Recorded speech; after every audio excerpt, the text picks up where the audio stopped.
resistance is every time appearing. If you are working in closed systems like greenhouses, there is not a real big exchange of populations. So you are always treating the same population with the same chemical. That means that resistance will appear very, very rapidly. Also, the replication of insects in greenhouses is quite fast. So you have to treat too many times, and that also indicates that resistance is building up very, very fast. If you look at nature, because this picture shows you that also nature can bring you some solutions. Because all these products that you face in this slide are more or less natural products that has effect on insects. So if you go to an integrated pest management system, you still need products in the system to correct.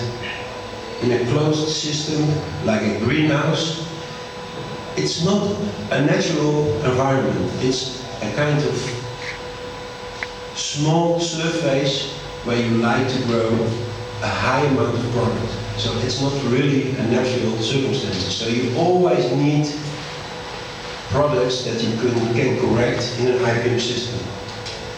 These are some examples. I don't think it's really good to go into the deep now, because that will be the future. I think this is important to know how the mechanism of resistance works. Because you know, nature, you saw it already in the film, nature is unbelievably powerful. So if you start to use chemicals, nature will defend itself. And enzymes are very important, and they break down the chemical compounds, the toxins. So that must give you also a signal that slowly the effect of the chemicals will go down. Decreased penetration of toxin, that means that it becomes more and more difficult to bring the ingredients there where you want to kill the target.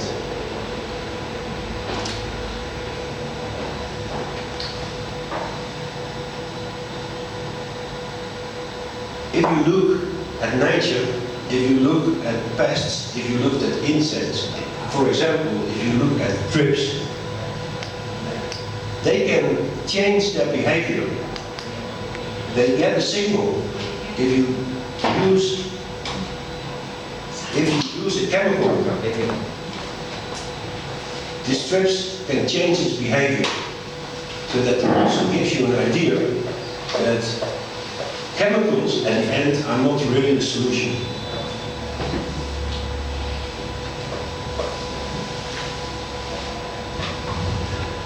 At this moment,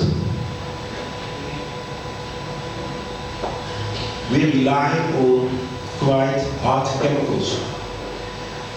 If I say hard chemicals, I mean to tell that these chemicals are not selective.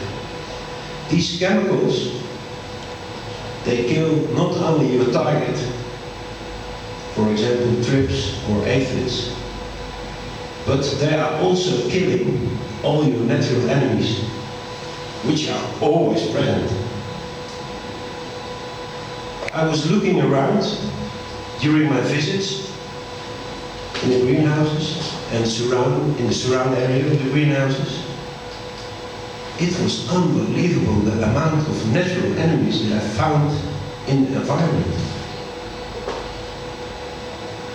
So the most important rule that we have to learn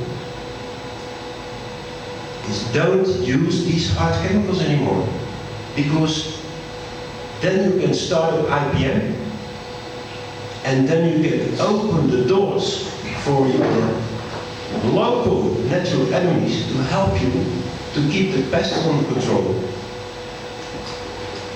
So just to tell you what Koppert is doing in many, many countries, is trying to motivate growers to change their mind in using the hard chemicals to corrective chemicals, and to open the door for the natural enemies which are in the environment with our products.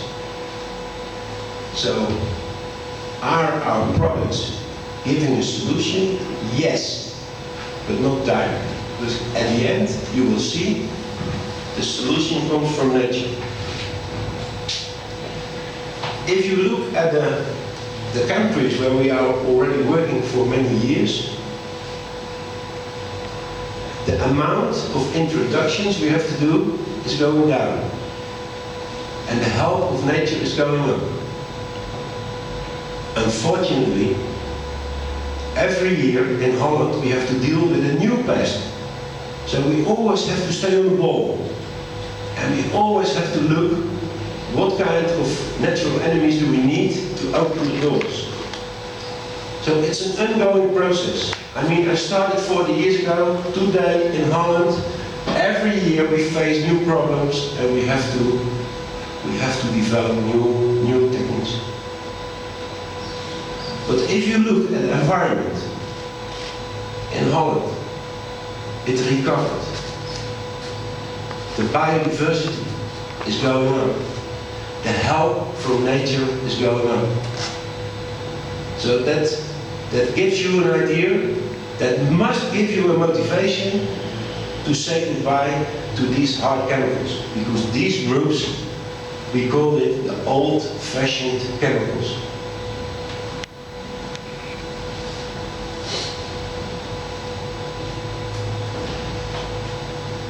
I told you already, in horticulture, a professional sector, you need to have correctives.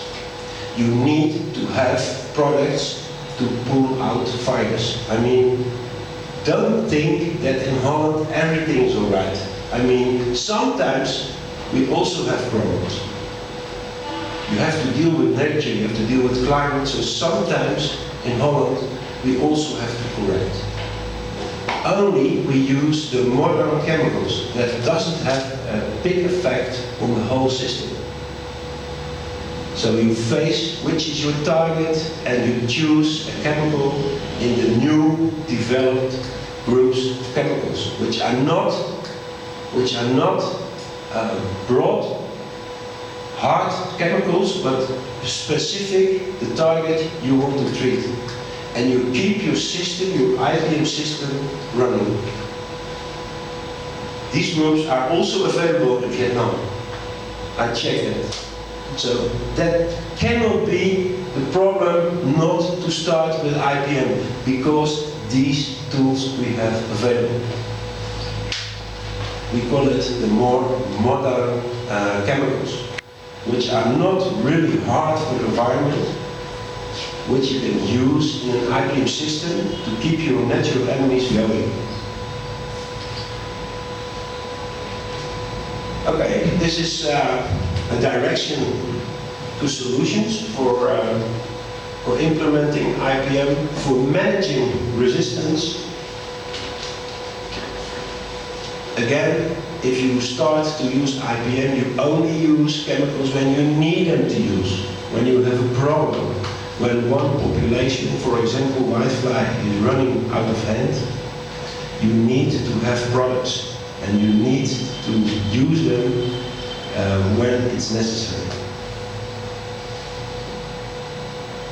Avoid using persistent pesticides. That's the old-fashioned rule, because these chemicals are very persistent. They work for a very long time, so they don't kill only your target, but they have also a big side effect on the rest of your system.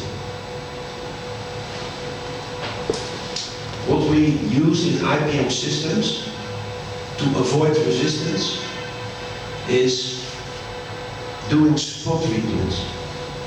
I mean, a pest or a disease is not always on the whole surface of your greenhouse. Sometimes it starts in a specific spot in your greenhouse. I will come back to this issue. Monitoring is a very, very important part of IPM. So if you start monitoring and you can find a spot where there is a pest, you can do spot treatments. On one hand, you can keep the pest better in hand before it becomes an epidemic. On the other hand, I told you, the risk of resistance is to spray too much chemicals in one population.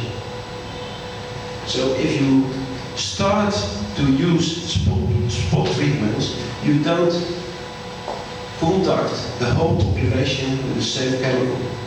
So then you can really use these chemicals for a much longer time, because it doesn't build up resistance very fast. The other thing, and I think that's also pretty new, because if you only work with a chemical system, you are not really thinking about strategies.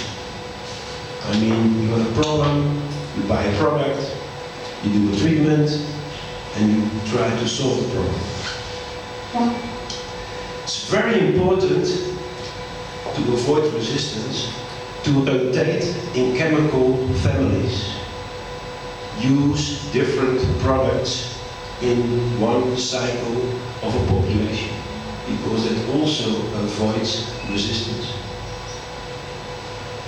So rotate chemicals. Chemicals are classified in different classes. To give you an example, and to be honest, I don't know, I didn't read any labels in Vietnam, but I can imagine that it's also here. Chemicals are all classified. So if I say you have to rotate chemicals, you have to look at the classification. And don't use every time chemicals from the same classification. And they do know, or this is mentioned on labels in Vietnam. I don't know the classifications. Actually, it's not quite clear. It's not quite clear in Vietnam. In the system we do not have the clear classification.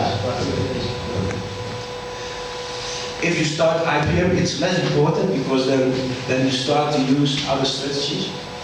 But if I have to start up IPM in other countries and we are not able to import our tools, then we start to educate people in using these different classifications to avoid that the resistance is going up and up and up and up and up. So that's, but I don't know where it's in Vietnam. Here you have an example of these classifications. You see there is really classifications of different chemicals. So if you start to treat a pest or a disease, it's not only for pests, also for diseases, then you need to rotate in these groups. Because if you use, for example, if you always use group 1A, if you always use this group to treat pests, because these are very broad working insecticides, then you build resistance very fast. If you rotate and you use also group 1B, it's a totally different group of chemicals, then you also avoid resistance. So that's why they classified the chemicals. So if you are in a chemical system, this is a help to avoid resistance.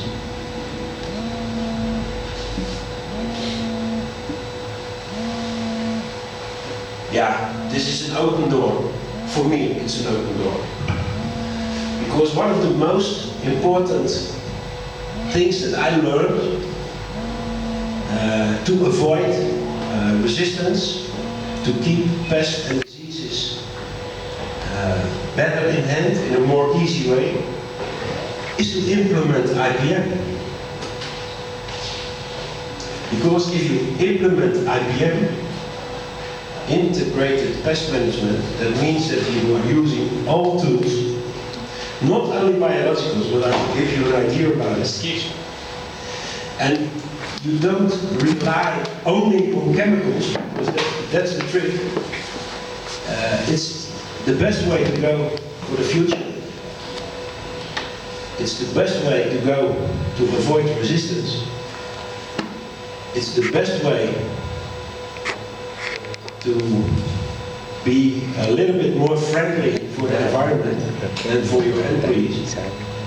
So that's my target, my goal. And hopefully it will be also your target in the coming years. This is the philosophy of integrated pest management. Hopefully you can read it. But it only tells you that implementing IPM is just using all the different processes to keep pests and diseases in hand and not rely only on chemicals. And of course it's more friendly for the environment than for yourself.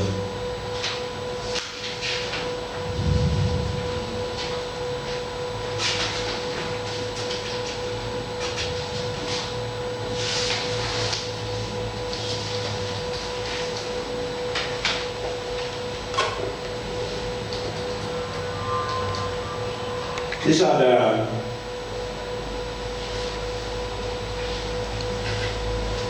added values, the positive things that the outcome of IPM is you can decrease the amount of pesticide used.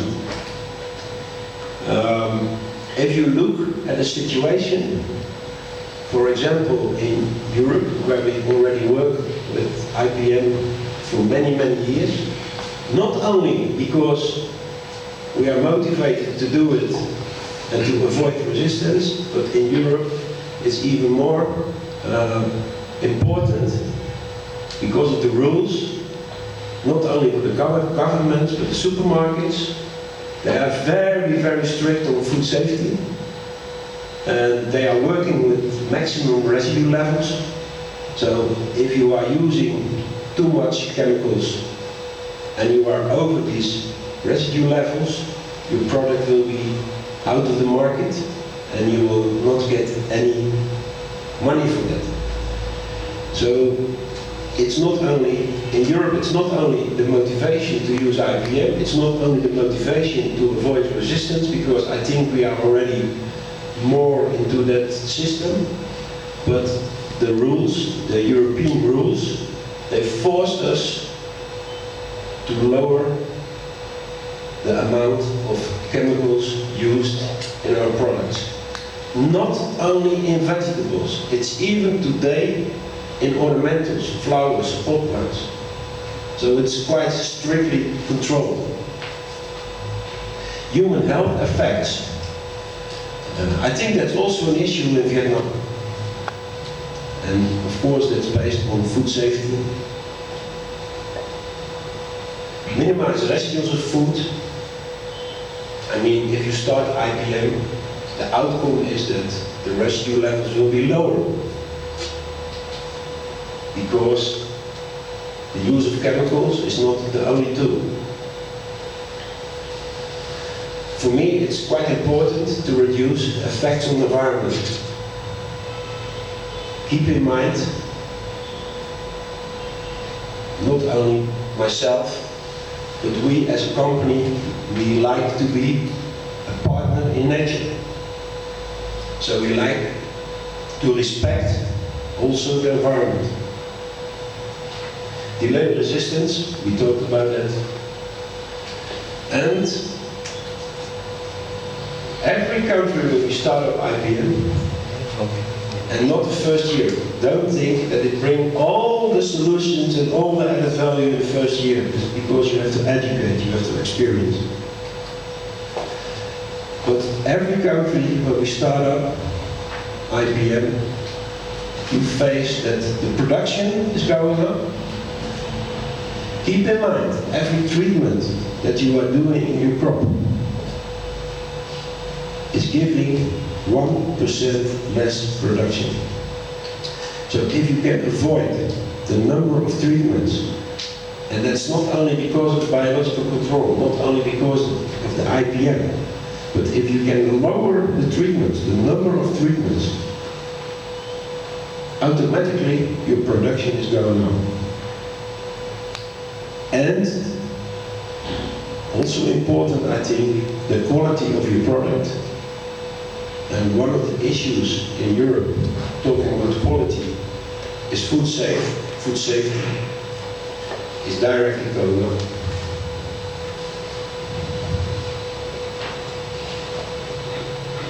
Now, we are trying to give you an idea how to start and what is necessary to do to start up IPM.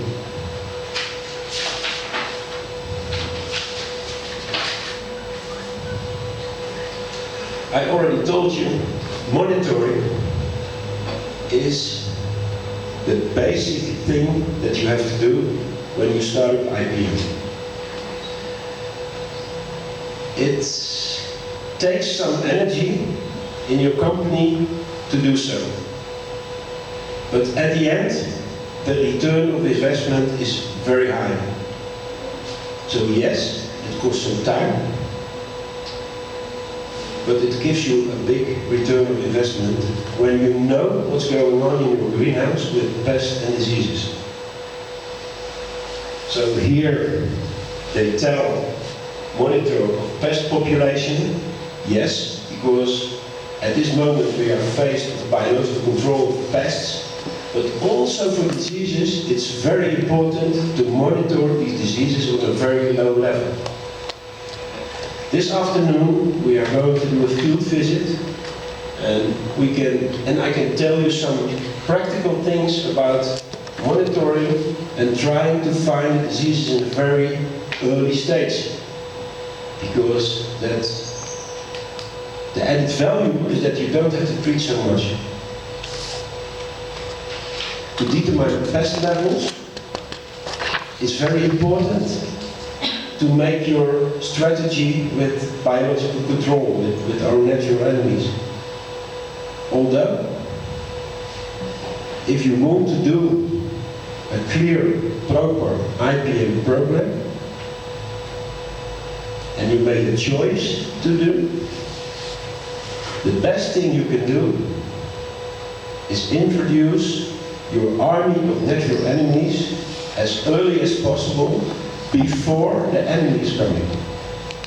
Because that gives you much more insurance that the results will be optimal.